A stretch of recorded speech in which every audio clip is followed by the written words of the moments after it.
Chers étudiants, chères étudiantes, bonjour. Dans cette vidéo, on va voir la suite du chapitre numéro 4 du cours de physique quantique qui est destiné à la filière SMP semestre 5. Ce chapitre il est sur les postulats de la mécanique quantique et je vais présenter la partie numéro 4. Le plan de cette partie, donc on va parler des contenus physiques des postulats de la mécanique quantique. Donc dans les vidéos précédentes, j'ai déjà donné les énoncés des postulats de la mécanique quantique et maintenant je donne leur contenu physique. Donc le premier point, on va voir la valeur moyenne d'une observable, ensuite l'écart quadratique moyen et la conservation de la norme. Enfin, on va voir l'évolution de la valeur moyenne d'une observable. Donc, je vais présenter 4 points et je vais continuer dans les prochaines vidéos les contenus suivants. Bien. Alors, les contenus physiques des postulats de la mécanique quantique. Donc, le premier point, c'est sur la notion de la valeur moyenne d'une observable. C'est quoi? Alors, la valeur moyenne d'une observable A dans un état psi bien donné sur l'ensemble des résultats possibles des mesures de la grandeur physique A est définie par l'expression suivante. Donc, on prend l'observable A, on la met entre ces deux crochets, à droite et à gauche, et puis on met l'état psi pour indiquer que c'est une valeur moyenne dans cet état. Donc, l'état dans lequel on exprime la valeur moyenne. Et puis, on met l'expression de l'opérateur A, l'observable ici, entre le ket du psi et le bras, et on divise par la norme de psi. Donc, psi scalaire psi, ça représente la norme de l'état psi. Bien évidemment, si l'état psi est normé, eh bien, on ne divise pas par cette norme. Donc, il suffit d'écrire la valeur moyenne sous forme de A. Donc, on met l'observable A entre les deux bras et ket de l'état psi. Donc, le bras psi et le ket psi. Bien, donc ça, c'est l'expression générale que je vais expliciter selon la nature du spectre de l'opérateur A, ou bien de l'observable A. Bien, je rappelle, l'observable, c'est un opérateur arithmétique, bien sûr.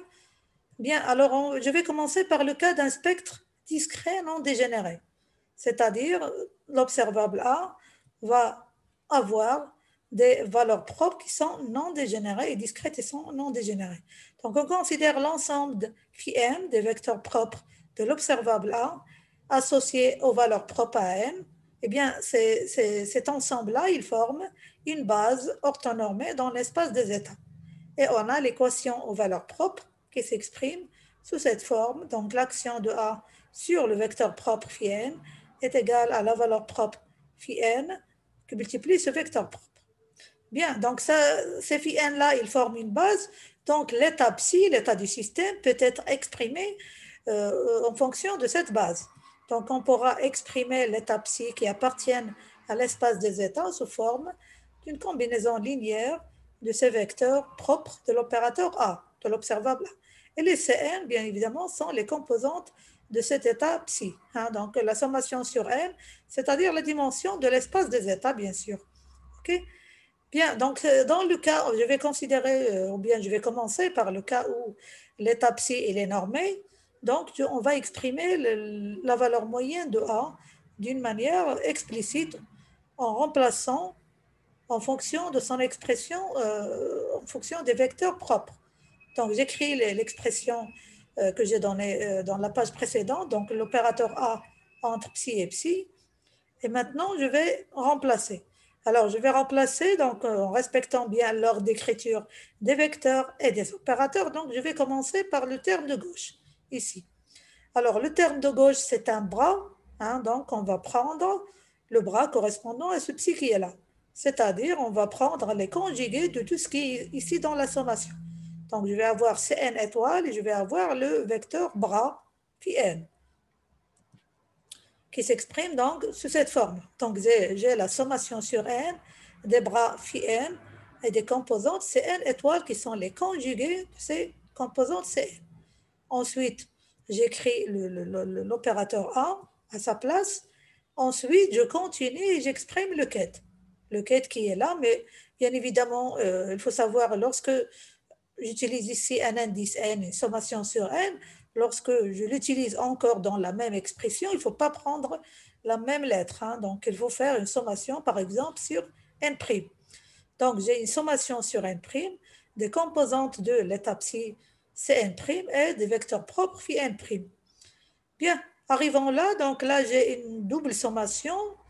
Bien sûr, lorsque j'ai une sommation comme ça, je vais faire rassembler les deux sommations ici à gauche. Hein, donc, ça va donner une double sommation. De même, je peux faire passer les scalaires Cn' et Cn étoile ici à gauche. Et je vais rapprocher le bras qui va rester à gauche. Ensuite, l'opérateur au milieu et ce quête-là qui va rester, enfin, qui est à droite. OK, dans l'ordre. Donc, voilà ce que ça va donner. Donc, on fait la double sommation sur n et n'. Les deux composantes Cn étoile conjuguées de Cn qui multiplient Cn'. Et puis, voilà le bras de phi n, du vecteur phi n, l'opérateur A et le vecteur phi n'. Bien, donc l'opérateur A pourra agir sur son vecteur propre ici, phi n', OK, pour donner la valeur propre qui est à n'. Allons-y. Donc, ça va donner la valeur propre à n', qui peut sortir, donc, qui s'exprime, enfin, qu'on l'écrit ici à gauche. Et puis, ce qui va rester, c'est le produit scalaire de ces deux vecteurs-là, phi n'. Or, c'est une base qui est orthonormée. Donc, lorsque n' est égal à n, ce produit scalaire est égal à 1. Et lorsque n' est différent de n, ce produit scalaire est égal à 0. Autrement dit, la sommation sur n' va être réduite à n. Donc, il y aura juste le cas où n' égale à n qui est non nul. Donc, on va remplacer tous les n' ici par n. Donc, la valeur moyenne de A va s'exprimer. Ici, lorsque n égale à n', donc je vais avoir Cn étoile qui multiplie Cn. C'est-à-dire, c'est le module de Cn au carré. Et le An', j'ai remplacé le n' par n, donc ici, c'est An. Donc, voilà comment s'exprime cette valeur moyenne de l'observable A, qui est égale donc à la sommation sur n, la valeur propre à n, qui multiplie le module au carré de la composante Cn de l'état psi. Or, d'après ce que nous avons déjà vu dans les postulats, on est dans le cas d'un spectre discret non dégénéré, donc la probabilité pour trouver la valeur propre à n s'exprime sous la forme de produit scalaire de l'état psi avec le vecteur phi n, qui est vecteur propre de n, on prend le module au carré, et qui est égal encore au module de Cn au carré. Hein. Donc, ce module de Cn carré qui est là, est égal à la probabilité pour trouver cette valeur propre à n. Donc, on pourra encore écrire cette valeur moyenne sous cette forme-là, c'est-à-dire la sommation sur n, les valeurs propres à n qui multiplient la probabilité pour trouver cette valeur propre à n. Voilà, donc lorsqu'on applique les postulats, bon, les valeurs propres sont trouvées à l'aide du postulat numéro 3 qui nous donne donc les résultats de la mesure, donc qui indique que la mesure nous donne les valeurs propres de l'observable A. Le postulat numéro 4 que nous avons déjà vu aussi dans la vidéo précédente nous donne l'expression pour calculer la probabilité pour trouver cette valeur propre à n. Donc, une fois que nous avons déterminé les valeurs propres et leurs probabilités respectives, donc il suffit de prendre la valeur propre, de la multiplier par sa probabilité et de faire la somme sur toutes les probabilités qui multiplient leurs probabilités respectivement. Et ça donne donc finalement l'expression de la valeur moyenne de l'observable A dont les valeurs propres sont à n. Cette expression, c'est dans le cas où l'état psi est normée. Bien évidemment, si l'état psi n'est pas normé, donc il ne faut pas oublier de diviser par la norme de l'état psi. Et la norme, c'est la sommation sur les modules de Cn carré. Hein. Donc, voilà le terme qui est la valeur moyenne que j'ai exprimée là. Donc, dans le cas où psi est normé, la voici. Mais si psi n'est pas normé, on divise par cette sommation sur les modules de toutes les composantes Cn carré de l'état psi. Ou bien on pourra aussi l'exprimer en fonction de la probabilité, donc la sommation sur An, P de An, la sommation sur n, la probabilité de An. Donc dans ce cas, cette sommation, si vous voulez, ce cas-là dont je parle ici, la sommation sur n des probabilités, c'est pas 1, hein, donc elle n'est pas égale à 1. Donc c'est pour ça qu'on divise par cette norme-là de l'état psi. Voilà, donc là, c'était le cas où le spectre, il est discret et non dégénéré. Maintenant, on va voir le cas où le spectre, il est continu. Donc, les vecteurs propres et les valeurs propres vont être continues. Donc, j'exprime ici l'équation aux valeurs propres de l'opérateur A toujours. Donc, V alpha, c'est son vecteur propre et alpha, c'est sa valeur propre. Et l'étape 6 s'exprime comme une combinaison continue, donc linéaire. Donc, la sommation est remplacée par l'intégrale sur les composantes C alpha, qui sont les composantes de l'étape psi, et qui multiplie le vecteur V alpha, qui est un vecteur propre de l'opérateur A, de l'observable A, et puis on intègre sur la variable continue alpha.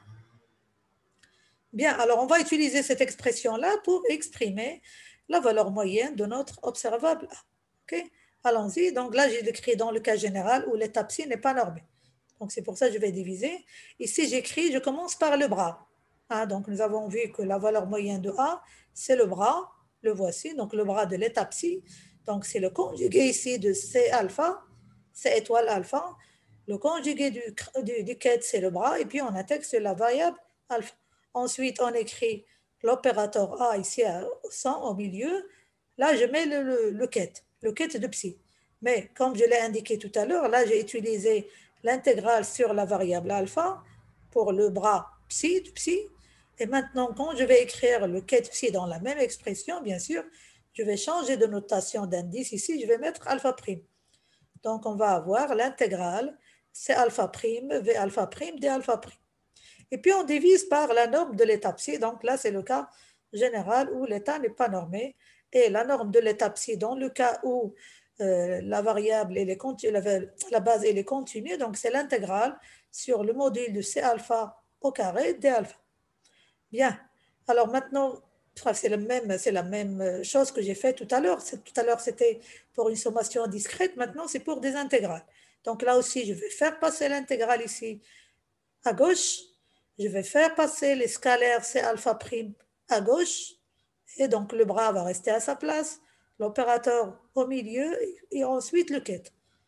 Et bien sûr, les D alpha et D alpha prime, on les fait passer tout à fait à droite. Donc, l'intégrale sur les deux variables alpha et alpha prime. Bien, donc voilà, c'est une double intégrale. C'est alpha étoile, les scalaires c'est alpha prime, donc ce sont des nombres scalaires. Et puis là, vous avez A, c'est un élément de matrice en fait. Donc le A entre le vecteur V alpha prime et le vecteur V alpha. Donc ça, c'est le quête, le voici, et le bras qui est V alpha. Et on intègre sur alpha et alpha prime, et l'expression du dénominateur, elle est la même. Même travail que tout à l'heure, là, le A, il est devant son vecteur propre, V alpha prime. Donc, l'action de A sur V alpha prime va donner la valeur propre alpha prime. OK? Allons-y. Donc, j'exprime le alpha, enfin, je remplace le alpha prime et je le fais passer à gauche. C'est un nombre scalaire aussi. Voilà, donc j'ai alpha prime, c'est alpha étoile, c'est alpha prime, et j'ai ce produit scalaire de V alpha, V alpha prime qui reste ici. Et puis l'intégrale, elle est toujours la même. Alors, regardez bien ici, donc là, c'est le produit scalaire de deux vecteurs de base continue. Bon, lorsque la base elle est discontinue, c'est le symbole de Kronecker, mais lorsque la base elle est continue ici, si vous vous rappelez ce que nous avons vu dans le formalisme ici, c'est la fonction de Dirac. Donc, je vais la remplacer. Donc, ce produit scalaire de ces deux vecteurs de base continue n'est autre que cette fonction delta de alpha moins alpha prime. Bon, là, le alpha prime, enfin, j'ai colorié un petit peu en rouge ces grandeurs-là, donc ce scalaire alpha prime, cette composante C alpha prime, la fonction de Dirac delta de alpha moins alpha prime et delta alpha prime, et les autres, j'ai laissé, si vous voulez, en noir. Qu'est-ce qu'on va faire avec ceci? Eh bien, je vais considérer l'intégrale, et je vais prendre une seule intégrale, parmi ces deux intégrales. Alors, une intégrale sur ce qui est en rouge là. Ce qui est en rouge là, donc je vais utiliser la propriété de la fonction de Dirac lorsqu'elle est dans une intégrale avec une fonction là. Donc, notre fonction ici, c'est alpha prime, qui multiplie delta de alpha moins alpha prime, et puis on intègre sur alpha prime. Donc, si vous avez bien travaillé aussi bien le formalisme correspondant à cette définition de delta alpha moins alpha prime, ou bien l'exercice dont j'ai donné la solution, donc c'est un exercice sur cette fonction de Dirac, eh bien l'intégrale de tout ce qui est en rouge là, tout ce qui est en rouge est égal à la valeur de la fonction qui multiplie la fonction de Dirac au point alpha. Parce qu'ici, on va intégrer sur alpha prime. Autrement dit, l'intégrale qui est en rouge, de ce qui est en rouge, est égale à alpha qui multiplie c'est alpha.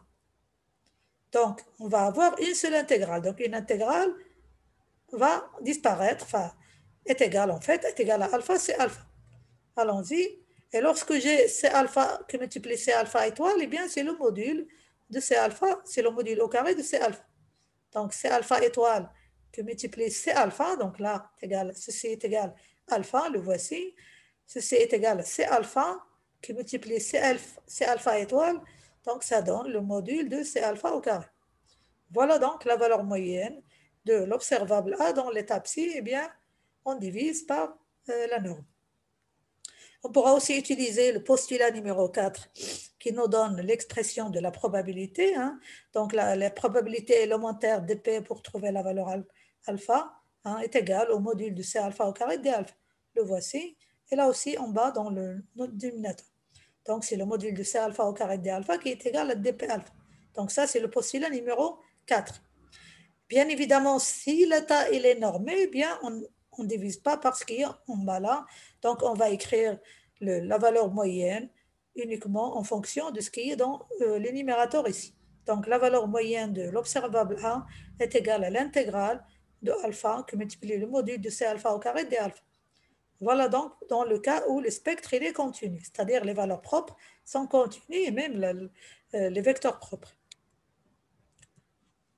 Bien, le point suivant, c'est l'écart quadratique moyen. Bien évidemment, à chaque fois qu'on parle de la valeur moyenne, on passe vers la détermination de ce qu'on appelle l'écart quadratique moyen.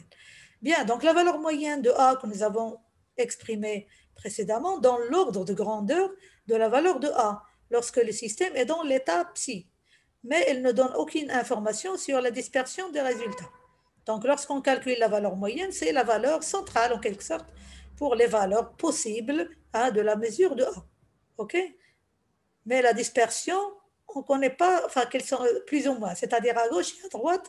Donc, c'est pour ça qu'on définit cet écart quadratique moyen sous la forme de delta A qui s'exprime, donc delta A est égal à la racine carrée. Donc, ça se note comme ça. Delta A, c'est l'écart quadratique moyen.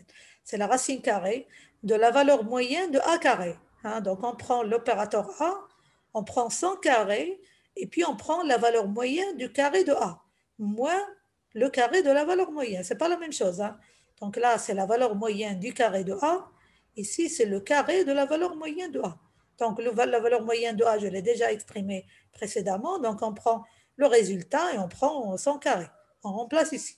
Tandis que ici, donc, il faut calculer le carré de l'opérateur et ensuite exprimer sa valeur moyenne selon ce que je viens d'expliquer précédemment dans le calcul de la valeur moyenne d'un opérateur. Donc là, c'est la valeur moyenne de A carré.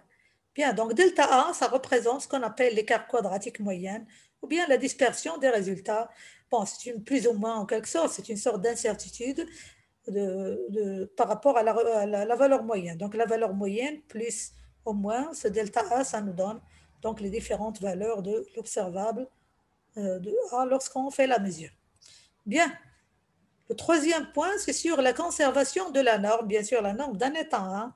Eh bien, la norme d'un vecteur d'état décrivant un système est toujours conservée. Est toujours conservée dans le temps, bien évidemment. Donc, c'est un quête qui dépend du temps. Or, donc je rappelle ici le postulat numéro 6 qui nous donne l'équation de Schrödinger que vous connaissez, donc H bar d psi sur dt, qui est égal à H psi. C'est le postulat numéro 6. Et puis là, je vais exprimer aussi son équation adjointe, c'est-à-dire là, j'ai le quête. Je vais exprimer maintenant dans le cas du bras. Donc, c'est l'adjoint de tout ça. Donc, l'adjoint de I, c'est moins I, H bar. Et puis, l'adjoint du quête, c'est le bras. Donc, D du bras psi sur dt. Et l'adjoint de tout ça, c'est le bras H. Normalement, ici, dans le cas d'un opérateur quelconque, c'est H plus. C'est H plus ici, mais puisque H est un opérateur hermétique, c'est un observable, donc H plus égale à H. Donc, c'est pour ça qu'on met ici H, parce que H est hermétique. Donc, rappelez-vous bien cela. Donc, j'ai ici le bras et le H s'exprime ici devant la part du bras. Bien. Alors, qu'est-ce qu'on va faire avec tout ça? Eh bien, maintenant, je vais calculer la dérivée de la norme de psi. Donc, psi scalaire psi, c'est la norme. Hein. Donc, la dérivée de la norme de psi par rapport au temps. Et puis, on va voir, enfin, pour vérifier cette conservation de la norme. Alors, ici, la dérivée par rapport à t de la norme, donc c'est comme une fonction fg en fait. C'est la dérivée de deux termes. Donc, je vais dériver tout d'abord le bras multiplié par le ket, plus le bras multiplié par la dérivée du ket. C'est comme si vous calculez la dérivée de f fois g. Donc, j'écris la dérivée du premier terme qui est le bras multiplié par le deuxième, plus le premier terme ici qui est le bras multiplié par la dérivée du deuxième qui est le ket. OK? Alors, je remplace ici cette dérivée des bras et dérivée du ket par l'une ou l'autre. Donc, ici, dans le bras, je vais remplacer par moins 1. Donc, on divise ici par moins 1 sur IH bar. Et puis, psi H. Tout à fait à gauche. Hein? Tout à fait à gauche ici. Bon, le ket, il est toujours à sa place. Allons-y. Donc, je vais mettre 1 sur IH bar en facteur. Moins, voilà le moins qui vient de ce moins qui est là. Et psi H. Hein, ce terme-là, psi H, hein, le voici, qui vient de la dérivée du bras. Donc, psi H et le ket qui est là, il est toujours là. Donc, je respecte bien les couleurs hein, correspondantes. Donc, le ket psi, il est là.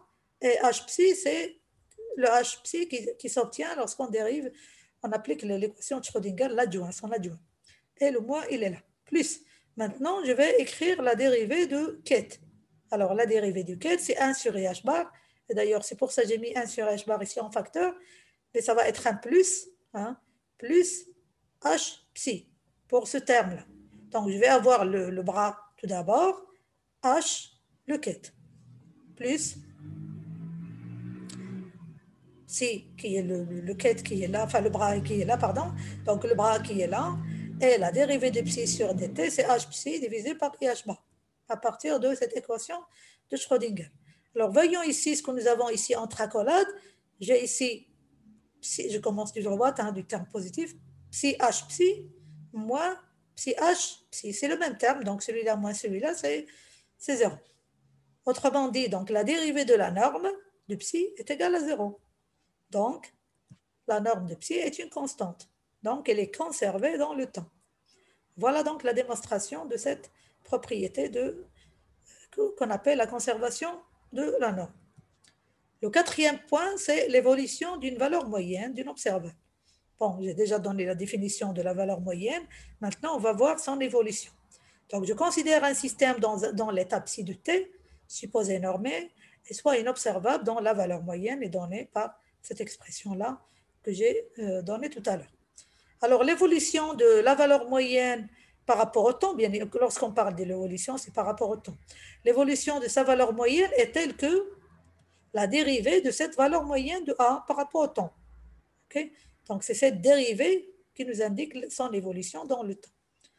Là aussi, j'ai la dérivée de cette valeur moyenne que je vais remplacer hein, par ce terme-là. Et là, j'ai 3 termes. J'ai 3 produits de 3 termes. Le bras, l'opérateur et le ket.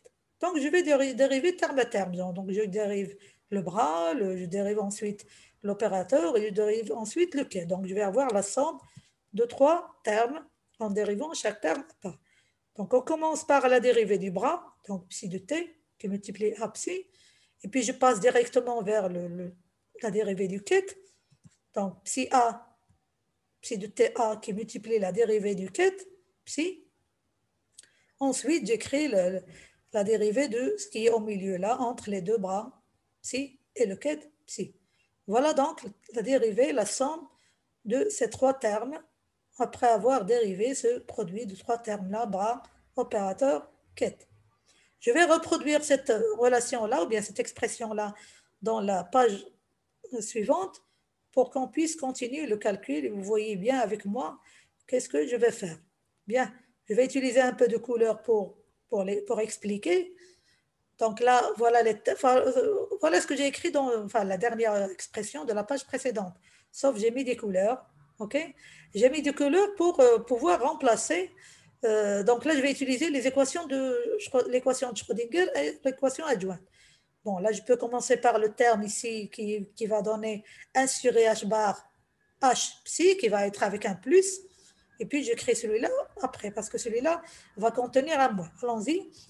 Donc, la dérivée de la valeur moyenne de A par rapport à T est égale à 1 sur H bar. Bon, je le mets en facteur. Et je commence par ce terme, le voici. Hein, donc, la dérivée de Ket, c'est H psi en rouge, c'est celui-là. Là. Et puis, les autres en noir, ils sont restés ici. Moins. Donc, celui-là, il va y avoir un moins 1 sur H bar. La dérivée du bras de psi, c'est psi H. Et voilà le A, psi. OK? Donc voilà, donc ce terme-là, c'est celui-là. Et ce terme, le premier, c'est ce terme ici. Et ici, pour le dA sur dt, ce n'est autre que la valeur moyenne de dA par rapport à t dans l'état psi. Hein. Donc ici, c'est la valeur moyenne de la dérivée. Alors, regardons ici, j'ai le produit de l'opérateur AH, la valeur moyenne dans l'état psi. Ici, le produit du HA dans l'état psi. Donc, je vais avoir AH moins HA dans la valeur moyenne de AH moins HA dans l'état psi. Et la différence entre AH moins HA, c'est neutre que le commutateur de AH. Hein. Donc, ce terme-là, ce n'est autre que la valeur moyenne du commutateur de AH. Hein, parce que AH moins HA, c'est le commutateur, et le fait de les mettre entre l'état psi, hein, le bras et le ket, c'est la valeur moyenne que j'ai définie tout à l'heure. Autrement dit, donc, ma valeur moyenne, enfin, mon évolution de la valeur moyenne, c'est-à-dire l'évolution, la dérivée par rapport à t de cette valeur moyenne, c'est 1 sur h bar. La valeur moyenne, regardez bien ici, c'est la valeur moyenne dans l'état psi du commutateur de AH, plus la valeur moyenne de la dérivée de A par rapport à t. Et ça, c'est un théorème qui s'appelle le théorème d'Ehrenfest. Ehrenfest, c'est un physicien qui est bien connu en physique quantique. Bien, donc voilà l'expression de l'évolution des valeurs moyennes dans le temps. Et bien sûr, c'est l'opérateur A ou bien l'observable A ne dépend pas explicitement du temps, donc cette dérivée par rapport à t va être, la dérivée de A par rapport à t, ça va être 0 ici. Autrement dit, donc ma dérivée de la valeur moyenne de A par rapport à t est égale à 1 sur IH bar, la valeur moyenne du commutateur de AH dans l'état psi. Bien sûr, là, c'est l'état psi de t, mais juste pour alléger la notation, hein, mais c'est quand on exprime psi de t.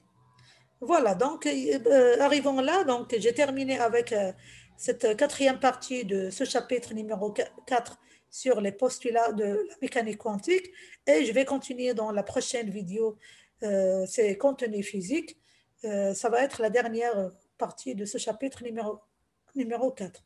Voilà, donc je vous remercie pour votre attention.